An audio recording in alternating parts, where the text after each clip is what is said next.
Hispania. Ni Dembele ambaye alikuwa akiomba mshahara wa milioni 40, huku wakala wake ambaye ni Musa Sisoko yeye alikuwa akiomba barabara kabisa. Imetimu saa 10:07 kwenye studio za 94.9 radio inakujia kutoka mjini Bujumbura, ni Radio Black FM. Kama kawaida ninakwambia tunasikika vyema kupitia masafa 94.6. Unaweza kuyafuata matangazo haya moja kwa moja kupitia mitandao ya kijamii, hasa kwenye ukurasa wa naweza nikasema kwenye ukurasa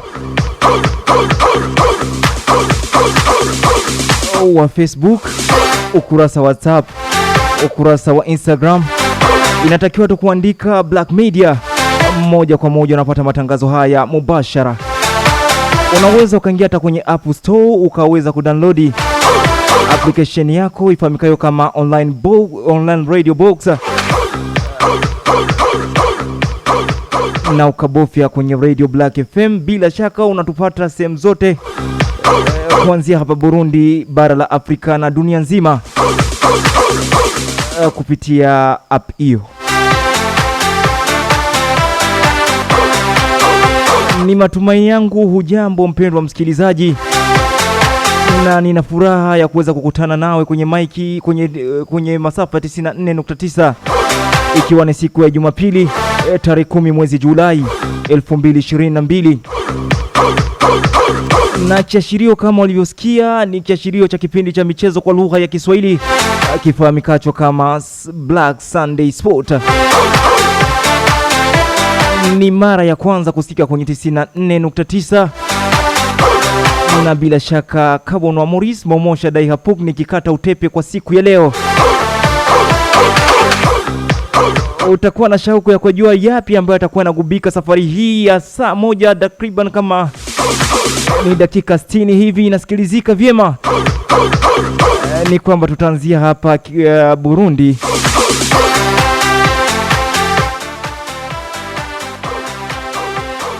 ambapo timu ya taifa huko Morocco wao watakuwa wanachuana leo dhidi ya Nigeria kwenye mashindano ya wanawake ya AFCON. Licha hivyo itakuwa ni mechi ambayo itakuwa ni mechi yao ya mwisho baada ya kupoteza mechi 2 katika hatua ya makundi, Burundi ikiwa haina hata bahati ya kuweza kuvuka duru ya kufuata. Ni kwenye wiki hii ambayo tunakwenda kumaliza mnamo masaa ambayo yatakayokuja hapo mbele, kupitia shirikisho la mpira wa miguu hapa nchini Burundi FFB waliweza kutangaza siku ya Jumatano ratiba ya ligi kuu Burundi, huku mabingwa Flambudi Centre wao mechi yao ya kwanza wataweza kupokelewa ugenini. Pia zitakuwepo habari za usajili na mengineyo hapa Burundi. Moja kwa moja tutaweza kujielekeza huko kwenye bara la Afrika, na habari ambayo inasemekana kwenye bara la Afrika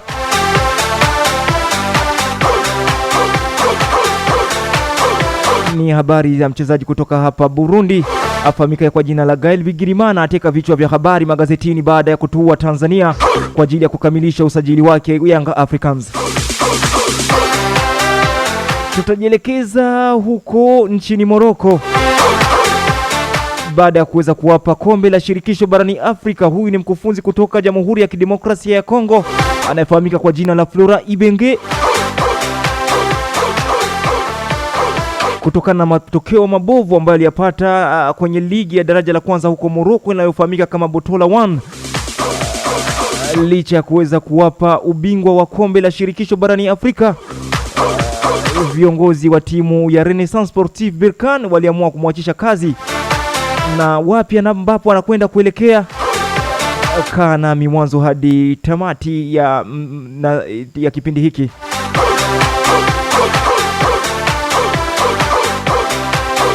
Nikifa ni kwa makosa yangu mwenyewe. Hii ndio kauli ambayo Mane alimwaya ukweli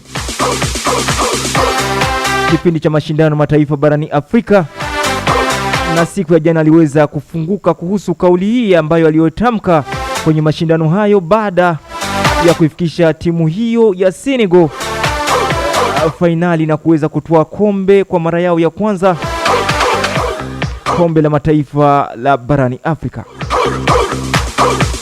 Yatakuwepo hayo na mengine. Tutajielekeza moja kwa moja bara la Ulaya, ambapo tuangalie nini ambacho kinasemekana kwenye magazeti mbalimbali. Ni kwamba tukianzia huko Chelsea, tetesi zafika mwisho. Sterling atua rasmi Chelsea kuwa mchezaji msimu ujao. Barcelona wairingia nembo. Dembele ajisalimisha kwa kukubali mkataba aliokataa awali. Na Manchester United, kuna habari ambazo zinazungumziwa huko kwenye mashetani wekundu. Lisandro Martinez amnyima usingizi Erik ten Hag. Ni kwamba tajielekeza huko nchini Ufaransa kwenye timu ya Paris Saint-Germain. Mshauri mpya ambaye pia ni mkurugenzi wa michezo kwenye klabu hiyo, Louis Campos, aweka orodha wachezaji 11 ambao hawatohitajika msimu ujao kwenye viwanja vya dimba la PSG. Huku Bayern wa Kigoma kupokea Morata kama ofa kutoka kwa Atletico de Madrid. Yatakuwepo hayo na mengine. Nimekuambia tangu naanza kipindi hiki utakuwa nami kwenye safari hii ya dakika zipatazo 48. Kabonwa Maurice ama Momosha Dai Hapuk, ambaye nitakuwa nikuletea makala hii kwa mara ya kwanza kupitia 94.9 ikisikilizika vyema kwa ni Black FM.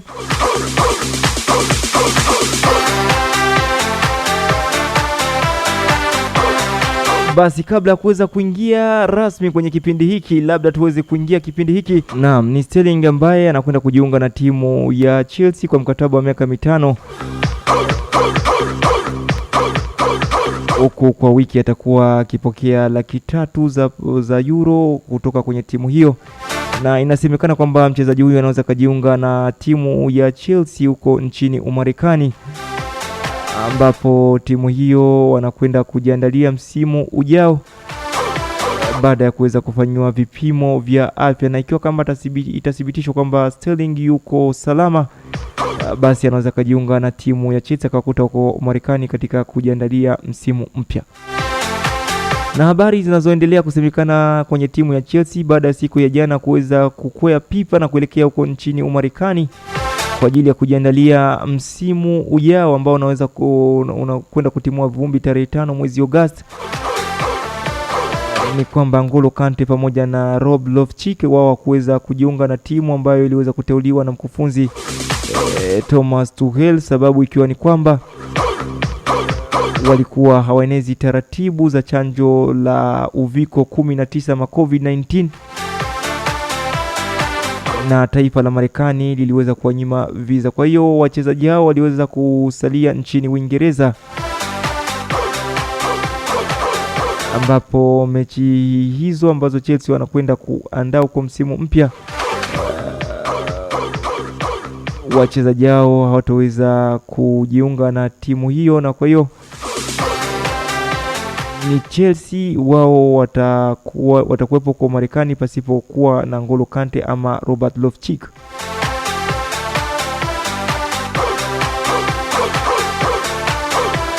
Na tukijielekeza huko Uhispania, kama inavyoripoti gazeti la Sport, ni kwamba Barcelona wairingia nembo yao, huku Dembele ajisalimisha kwa kukubali mkataba aliokataa awali. Ni Ousmane Dembele baada ya hapo awali kuweza kubembelezwa na timu ya Barcelona kuweza kuongeza mkataba wa kusalia kwenye timu hiyo na kuendelea kugoma. Ni kwamba timu ya FC Barcelona mwishowe waliweza kuachana na mchezaji huyo hadi tarehe 30, ambapo kandarasi ya Dembele na Barcelona ilikuwa imemalizika, na kwa hiyo ni Dembele ambaye alimaliza kandarasi mnamo tarehe 30. Hadi sasa alikuwa hajaweza kutafutwa na timu hata moja. Mchezaji huyo aliweza kulazimika kuweza kurejea kwenye mazungumzo na timu ya FC Barcelona kuambia kwamba ameweza kukubali ofa ambayo wameweza kumpa vinara hao kutoka huko Uhispania. Ni Dembele ambaye alikuwa akiomba mshahara wa milioni 40 huku wakala wake ambaye ni Musa Sisoko yeye alikuwa akiomba aweze kupewa ada ya ada ya saini ipatayo milioni 20, lakini timu ya FC Barcelona wao walijaribu kumbembeleza Dembele hadi kufikia kwenye mshahara wa milioni 12, lakini mchezaji huyu aliendelea kugoma. Baadaye waliweza kuteremka kwenye mshahara wa milioni 7 pamoja na bonus, kitu ambacho nakiona kwamba hakikuweza kuleta matunda hata kidogo na kupelekea mpaka kandarasi kuweza kumalizika.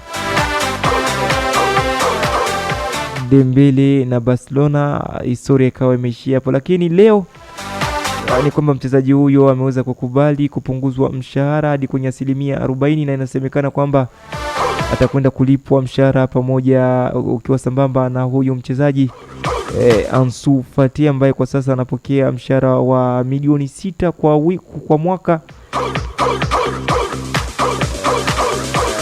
Kwa hiyo ni Barcelona sasa wanahitaji muda wa kuweza kumjibu Ousmane Dembele kama gisi alivyoweza kuwasilisha maombi yake ya kwamba mkataba ambao waliweza kumpa basi yupo tayari kuendelea kuitumikia timu ya FC Barcelona.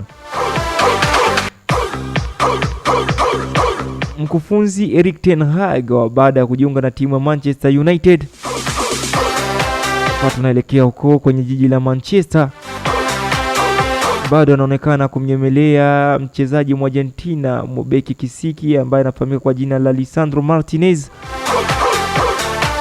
Na Manchester United wameweza kutoa dau la milioni 50 za euro ili waangalie kwamba wanaweza wakampata mchezaji huyo. Huku ni baada ya dau la kwanza kuweza kutupiliwa mbali na uongozi wa timu ya Ajax ambayo ilikuwa ni dau la milioni 35 na bonus ya milioni 5.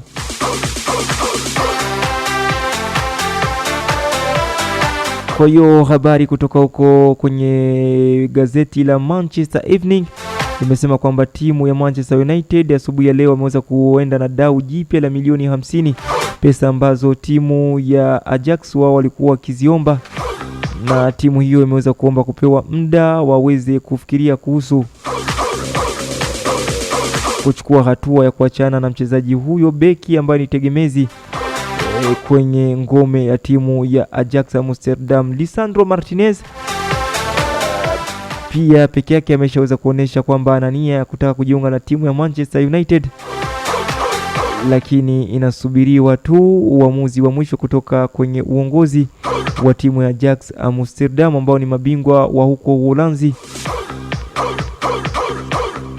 kujua nini itakayokuwa hatima yake. Katika bara la Ulaya kwenye ligi 5 kabambe ya kuweza kutoa kombe la ligi daraja la kwanza mara 10 mfululizo, huku timu ya pili ikiwa ni timu ya Juventus ambao wao wameshaweza kufanya hivyo mara 9.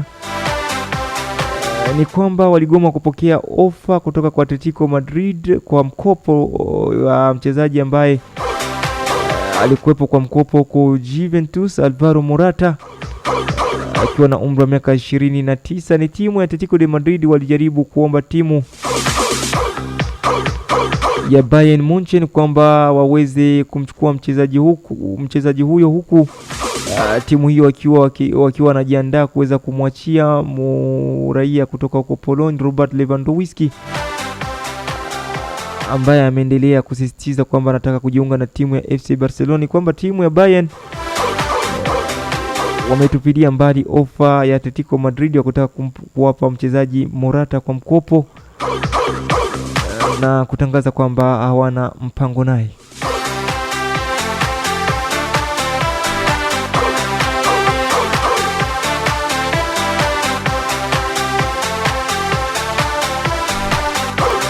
Na tukiendelea na habari zinazosemekana huko katika bara la Ulaya, kwenye timu ya Chelsea yasikika vyema ni kwamba licha ya kuweza kumnasa Raheem Sterling, ni kwamba wanamtafuta beki ambaye anafahamika kwa jina la Nathaniel Ake.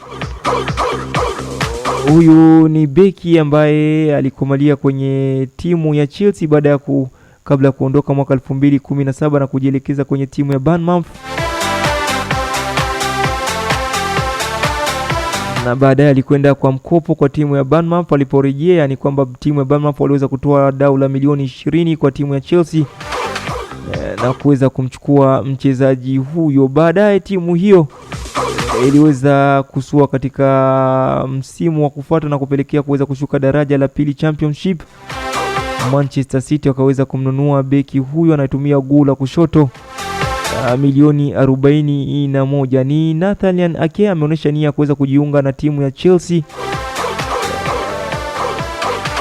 Ni Chelsea wao walikuwa wametoa dau la milioni 25, lakini timu ya Manchester City wao wamesema kwamba wanataka pesa waliomnunua kutoka Bournemouth ikiwa sawa na pesa milioni 41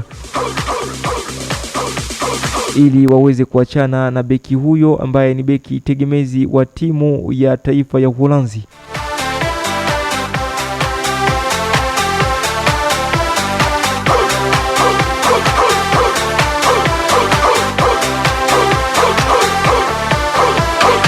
Na tukijielekeza huko nchini Italia ni kwamba kwenye timu ya Inter Milan, ukipenda waite Nerazzurri, wamefanikiwa kuweza kumwongeza mkataba wa mwaka mmoja golikipa wao mwenye umri wa miaka 37 Hasan Handanovic ya kuweza kusalia kuitumikia timu hiyo, licha ya timu hiyo kuweza kumsainisha mchezaji kutoka huko Cameroon ambaye ni Andre Onana aliojiunga bila malipo baada ya kuweza kumaliza mkataba wake na timu ya Ajax Amsterdam kwa Uholanzi. Ni kwamba ni rasmi mchezaji Handanovic, goalkeeper huyu kutoka huko Serbia, ataendelea kuitumikia timu ya Inter Milan msimu ujao. Na Jose Mourinho anaonekana kwamba anamkodolea macho mchezaji kutoka Ivory Coast anayechezea huko timu anachezea kwa Uingereza kwenye timu ya Crystal Palace, Wilfried Zaha. Gazeti la Gazzetta dello Sport kutoka kwa Italia ameweza kutangaza kwamba mkufunzi huyo kutoka Ureno peke yake aliweza kumpigia simu Wilfried Zaha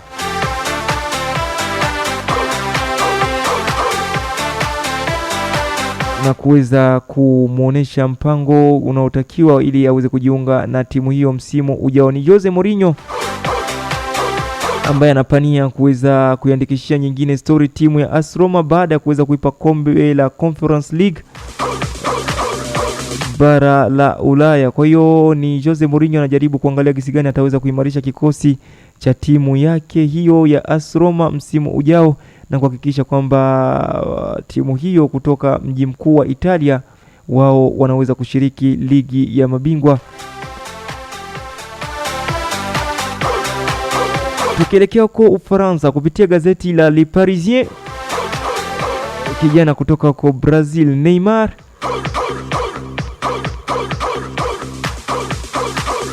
azionya timu ambazo atazokutana nazo msimu utakaofuata kwamba ziwe makini, maana anajisikia kwamba yuko vizuri msimu huu na anajisikia kwamba anakwenda kucheza msimu mzuri huku akipachika mabao ya vichwa hata pia kwenye mipira ya kutenga.